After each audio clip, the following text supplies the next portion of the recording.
Derrière ce bouquet d'arbres se trouve le très agréable hôtel Campa, en bordure du parc Campa, depuis lequel une jolie petite promenade nous mènera au pont Charles. Nous passons devant le musée Campa et les bébés de David Cerny, un sculpteur très présent à Prague. Nous arrivons rapidement au pied des marches de l'escalier qui permet d'accéder au pont Charles.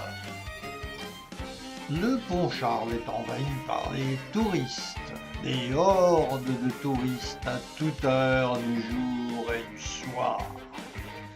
Les mêmes touristes d'ailleurs se promènent en quantité énorme sur le fleuve. Les bateaux de toutes sortes, petits, moyens ou grands, permettent de voir la ville sous un autre angle depuis le fleuve. Passé le pont Charles, nous pénétrons dans la vieille ville avec ses façades typiques dans des styles variés. C'est une spécialité pragoise car ici, tous les styles et toutes les époques se côtoient d'un immeuble à l'autre.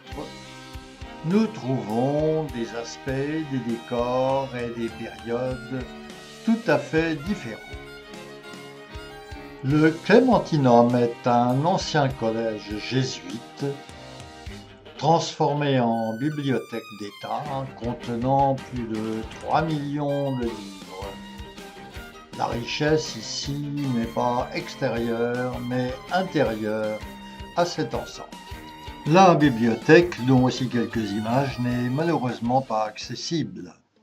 Le nouvel hôtel de ville de Prague est un bel édifice Art Nouveau. Quant à la bibliothèque municipale, elle renferme une très belle structure formée de 8000 livres avec un fond en verre qui donne une perspective étonnante en profondeur. La multiplicité des styles architecturaux et décoratifs de la vieille place lui donne un caractère unique.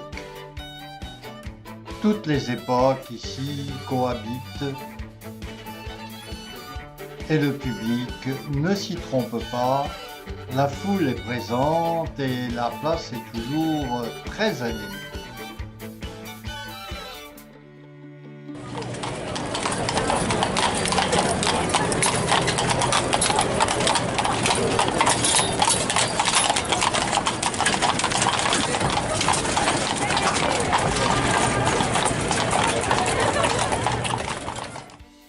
Sur la vieille place, la tour de l'ancien hôtel de ville comporte une horloge astronomique réputée, mais présentement elle est malheureusement en rénovation, en travaux et ne fonctionne donc pas. Il faut avoir recours à une vidéo disponible sur internet.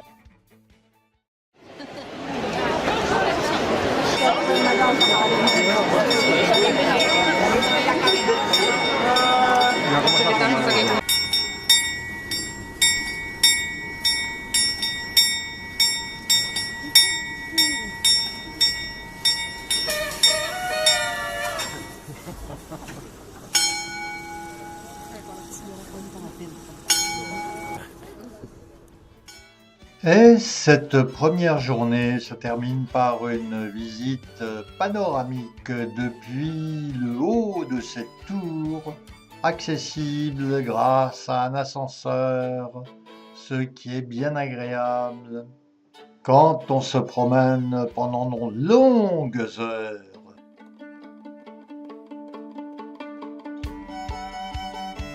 Ce matin, nous admirons la richesse architecturale et décorative de l'ancien quartier juif, le quartier Josefov, en privilégiant la visite de la synagogue espagnole, la plus belle des synagogues qui sont encore assez nombreuses, bien que Prague ne comporte que 6000 habitants juifs.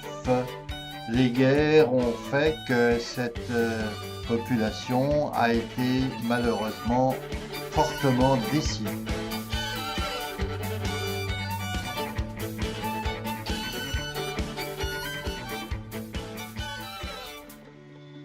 La synagogue espagnole témoigne de la richesse de l'art mauresque.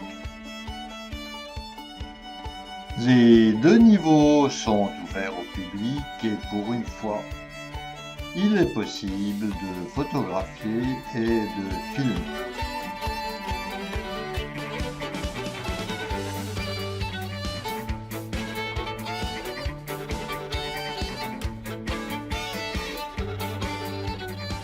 Le vieux cimetière juif permet de découvrir encore 12 000 pierres tombales, enserrées au milieu d'immeubles d'époques différentes, dont il a fallu stopper la prolifération pour préserver ce lieu de mémoire, qui fait partie des 10 lieux incontournables pour les visiteurs se rendant à Prague. La synagogue Mesel joue plutôt un rôle de musée, comme quelques autres synagogues. À l'intérieur des expositions, et une intéressante vidéo en 3D, laquelle vidéo reproduit la ville de façon très originale et très agréable. Nous y voyons d'ailleurs la synagogue Mesel, ici, en 3D. Juste à côté se trouve l'ancien hôtel de ville juif, avec une curiosité, les deux horloges, dont cette horloge hébraïque, qui, comme l'écriture, se lit à l'envers. La très belle église Saint-Jacques nous fait passer des synagogues aux églises catholiques. Saint-Jacques est une très belle église dont le décor est particulièrement riche. C'est un décor baroque qui s'est imposé au XVIIe siècle sur une base gothique.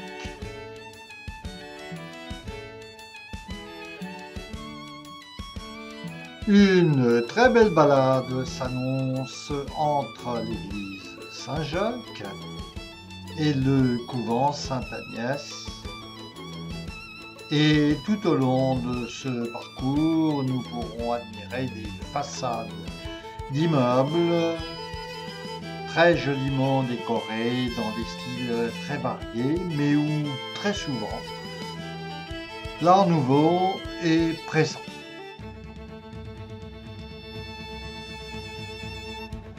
Le couvent Sainte-Agnès est certainement le lieu ou l'un des lieux préférés de notre guide local. Elle nous donnera des explications extrêmement détaillées, si bien que nous n'aurons pas le temps avec elle de parcourir l'ensemble du couvent, mais votre caméraman s'en est échappé de façon à prendre quelques images tout au long de ce parcours, ma foi fort agréable et naturellement très enrichissant à travers la découverte des trésors de la peinture et de la sculpture de Bohême.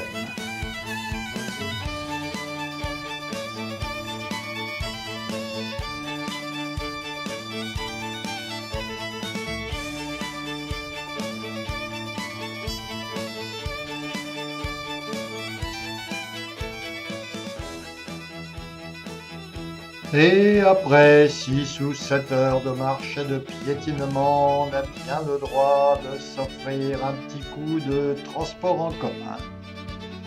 Pour suivre Martine, notre accompagnatrice, qui a eu la très bonne idée de nous faire monter au sommet de la maison qui danse. Bâtiment moderne très célèbre à Prague, incontournable. Depuis la terrasse au sommet du bâtiment, occupé par un restaurant, on a une vue à 360 degrés sur Prague. Par contre, on voit pas le... Ah si, on voit le pont Charles, il est là. Le nom tchèque du fleuve est quasi imprononçable, c'est pourquoi beaucoup de gens utilisent le nom allemand. Plus connu d'ailleurs en France, et ce nom est la Moldau. Sur ce trajet, encore de très beaux immeubles et puis un club de jazz sur une péniche avec une très belle enseigne lumineuse et un programme digne des meilleures boîtes de jazz parisiennes. Encore quelques belles photos et puis la journée prendra fin vers 20 heures après avoir commencé à 9 heures le matin. Beaucoup de belles visites au cours de cette journée. La Malastrada offre de multiples balades. Ici, dans la rue Nerudova, qui est particulièrement connue pour ses façades et les enseignes.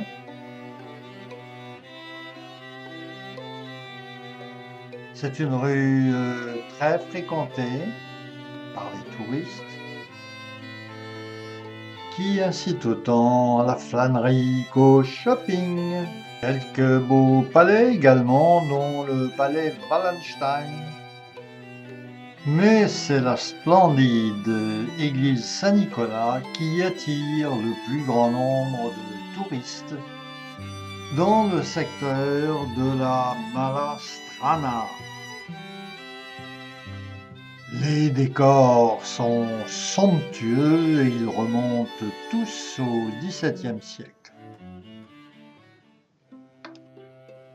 Dans la vieille ville, le vieux moulin fait toujours son effet, de même que le mur Lennon qui rappelle les jours bien sombres du communisme avec ses graffitis très colorés. En face se trouve l'ambassade de France depuis laquelle on se dirige vers l'église de l'Enfant Jésus avec un petit arrêt sur cette place où les panneaux de stationnement se font remarquer.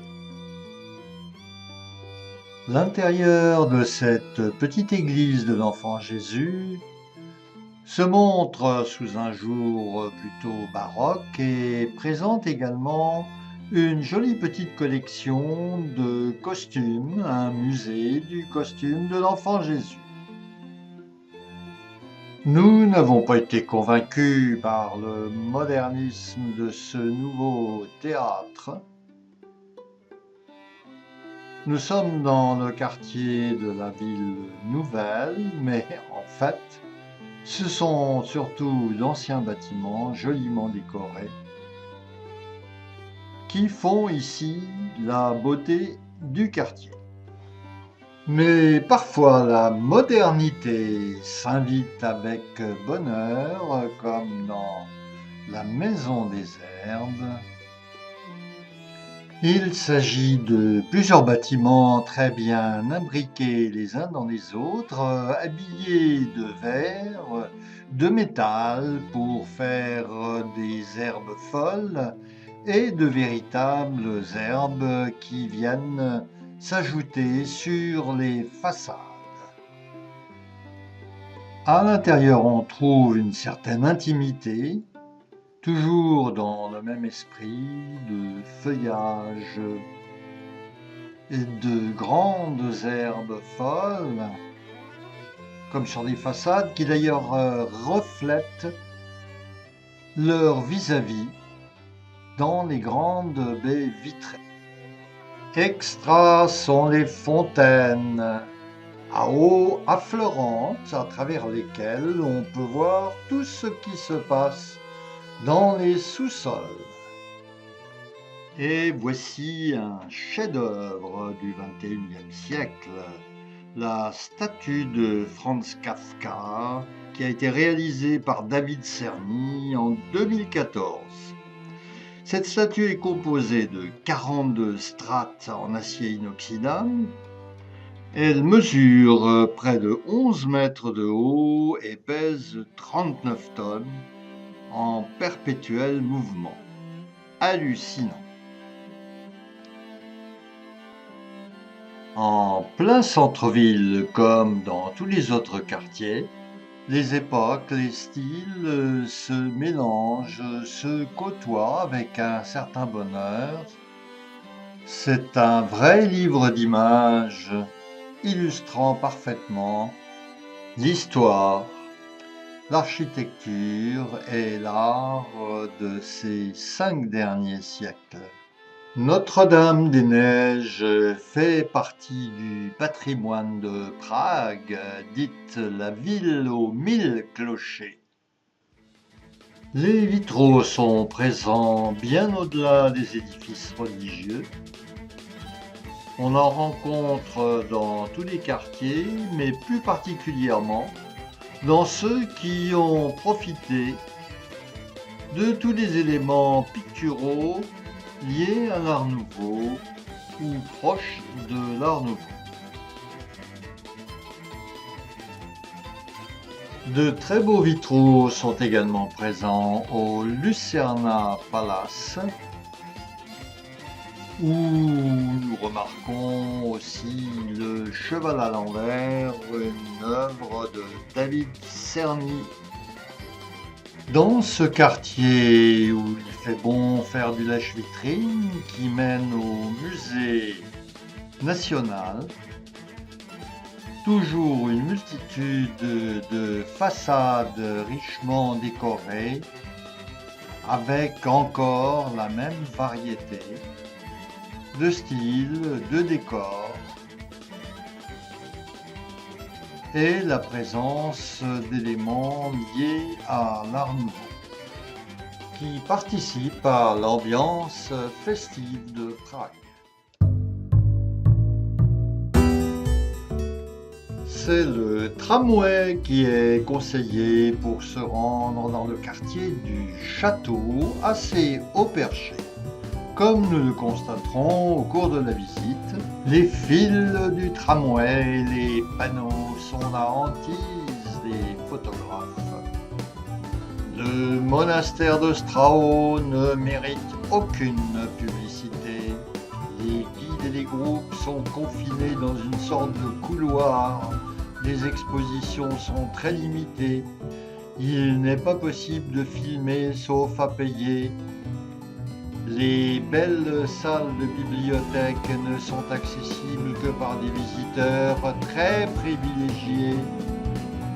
C'est d'autant plus désagréable que sur Internet, on trouve des images et des vidéos en pagaille. Un beau point de vue est proposé en contrebas du monastère. On aperçoit également de loin cette copie de Tour Eiffel que nous ne visiterons pas. Il paraît qu'elle est tout de même relativement sans intérêt. Depuis le palais Cernin, aujourd'hui ministère des Affaires étrangères, on aperçoit Notre-Dame de Lorette. C'est un très bel édifice. Et quand on a le temps, il faut également visiter son intérieur.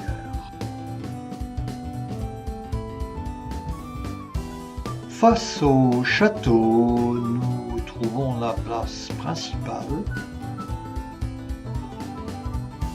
Sur sa droite, le palais Schwarzenberg. Il faut entrer dans la cour pour admirer les façades avec ces décors exceptionnels. Les Tchèques prétendent que le château royal de Prague est le plus grand château au monde. En tout cas, il est vraisemblable qu'il soit parmi les 3 premiers plus grands, aux côtés de Versailles et du palais de Windsor. C'est une véritable ville avec sa cathédrale, la cathédrale Saint-Guy, qu'il ne faut pas manquer de visiter tranquillement. Entrez, entrez, entrez, c'est la bonne heure pour visiter l'intérieur, en prenant longuement le temps d'admirer les somptueux vitraux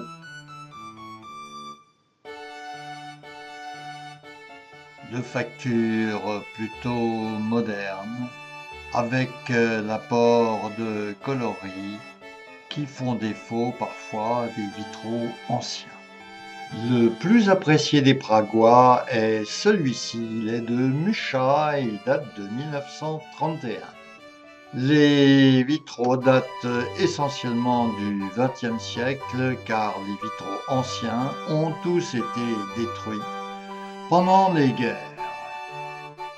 Ils ne sont pas appréciés par les puristes ou les historiens, car ils sont ni gothiques, ni Renaissance, ni baroque, et on leur reproche de ne pas s'intégrer parfaitement dans le style d'origine de la cathédrale.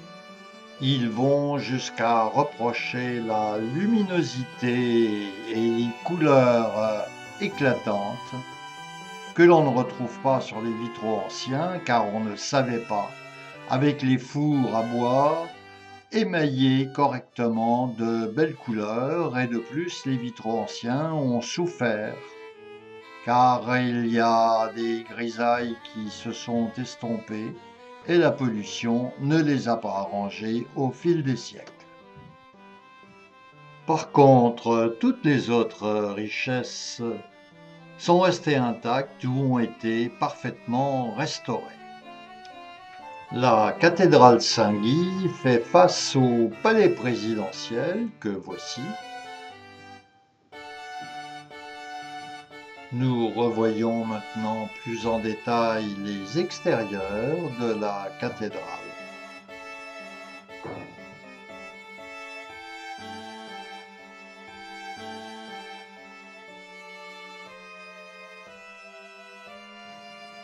Après la cathédrale Saint-Guy, la visite de la basilique Saint-Georges s'impose naturellement.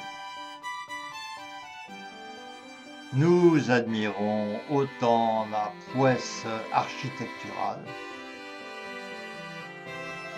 que ce beau livre d'images que procurent les fresques demeurées dans un très bel état. Alors déjà au XVe siècle, le roi donnait l'autorisation à la garde de faire les chambres et dans les remparts, mais il ne fallait pas que ça sorte. C'est minuscule. Donc au XVIe siècle, l'empereur a donné... La ruelle d'or est bâtie sur les remparts qui se trouvent derrière ces petites maisons, savamment entretenue. C'était une rue qui appartenait aux artisans. On va retrouver à l'intérieur les décors d'époque. Et pour ce qui concerne les artisans, leurs outils, leurs travaux. Depuis les remparts, on a naturellement une très belle vue sur la ville. Martine, notre accompagnatrice Arts et Vie, est toujours en quête de belles images.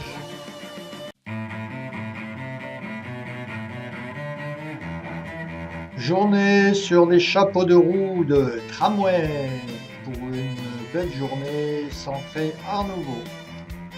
Loin d'avoir épuisé les sujets liés à l'Art Nouveau, nous commençons notre journée par la visite de la gare de Prague, en ignorant un peu la partie moderne, pour admirer la partie ancienne, miraculeusement préservée car cette gare a failli être démolie un certain temps, alors qu'elle comporte de très nombreux éléments d'Art Nouveau remontant donc au début du siècle dernier.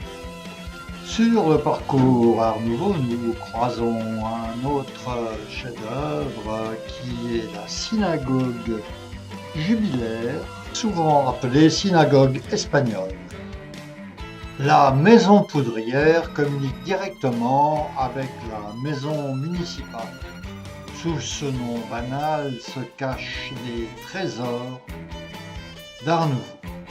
En ne visitant qu'une petite partie de cette maison, on en conservera un souvenir inoubliable, pour peu naturellement que l'on soit amateur de cette période Art Nouveau.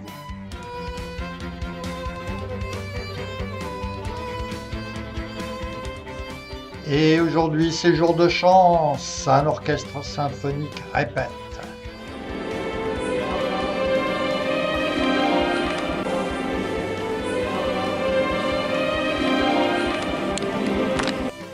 Et pour ne pas en perdre une miette, il faut rester au restaurant pour y déjeuner excellemment, tout en admirant ces décors somptueux, d'autant que les photos sont autorisées ici. Prague est une ville très animée, même les vitrines le sont.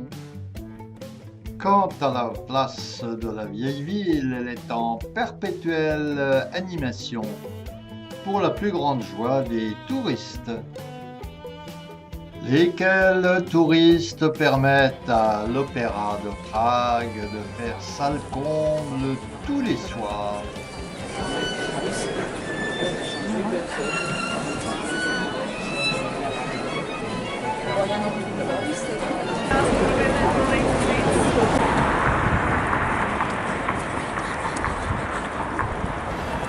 Et Prague by Night a aussi tout son charme.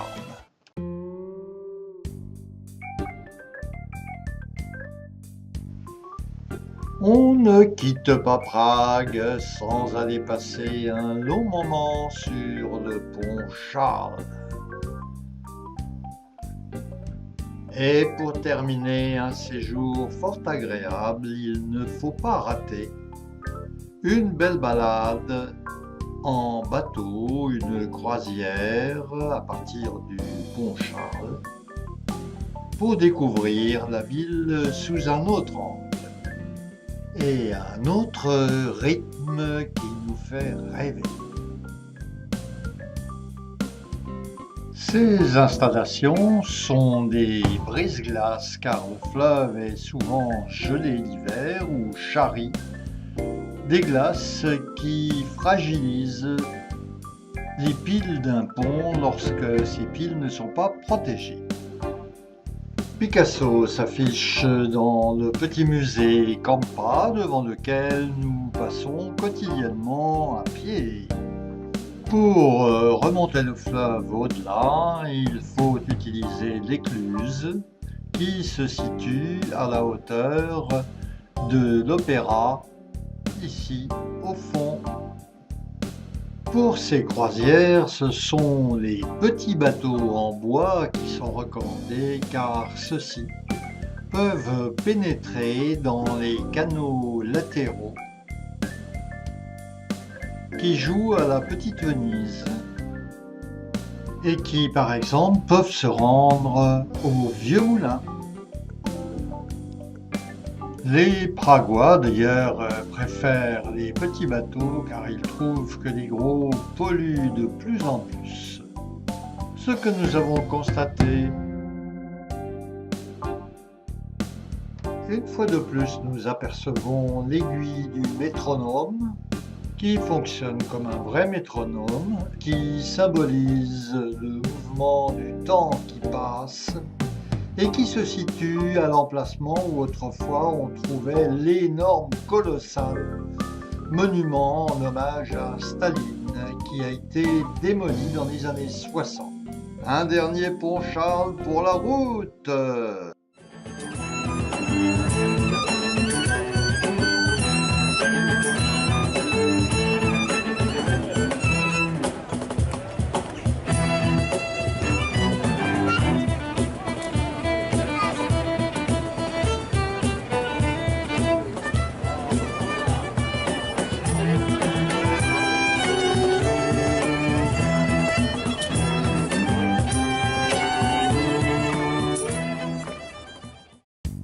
Et non, le chauffeur ne nous amène pas à la campagne, mais nous dirige vers l'aéroport par les petites routes, car les grandes routes sont encombrées, comme près de toutes les grandes capitales. Hélas, nous n'avons pas appris le tchèque, c'est une langue compliquée. Les Tchèques parlent très vite, comme le montre le petit extrait que voici. No, to jo, ale to byly jiný Manželka by tam taky nešla, jo. Já spíš tak jako pocitově, abych měl nějaký sekr, rozumíte mi? Rozumím. Jo, prostě mít, a smluvil jsem se na... Et oui, hélas, c'est le chemin de l'aéroport, le seul qui ne nous aura pas emballés. Mais il faut retourner à la maison pour vous raconter tous ces bons souvenirs rapportés de Prague.